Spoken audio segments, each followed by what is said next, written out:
Is Donald Trump a fascist? His former chief of staff says so, and he says that Trump was envious of the power that Adolf Hitler had.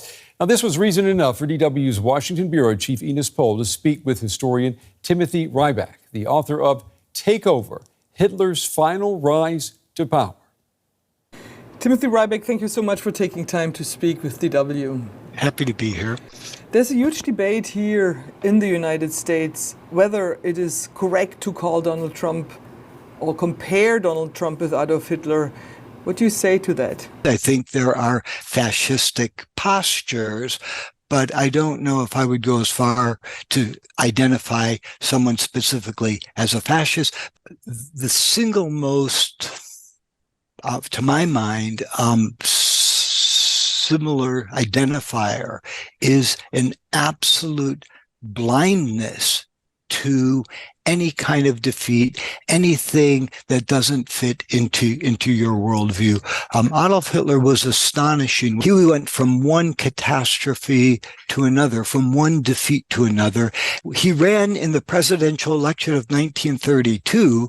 He lost by 6 million votes. And you know what he did? He claimed election fraud, and he went to court to have the election results overturned. What else do you see in him with a fascist tendency? Trump did say he would be dictator for one day on day one.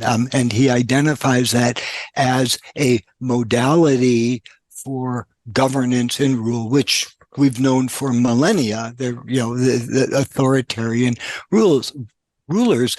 And, Hitler definitely embraced that. And I think Trump's embrace of that authoritarian rule, the vengeance, all of that is the most unsettling part of it. But I think this inherent view that democratic processes are not the best way to run a country is certainly, unquestionably, a key fascistic trait. Hitler himself declared that he vowed to destroy democracy through democratic process. He had to appear in court as a witness at a trial in September 1930, and Hitler basically said this to the judge, that he was out to destroy democracy through democratic process. The judge said so, but through constitutional processes. Hitler gave a one-word answer, jawohl. This is one of the biggest fears with the Trump administration, that he really will undermine the democratic structure here in the United States. I personally am concerned. We do have guardrails. I've studied, as have many scholars, the guardrails that existed for the Weimar Republic. But it's how these constitutional protections can be protected, how resilient they can be against a determined autocrat. What I will remind you is that Adolf Hitler came to power in 1933.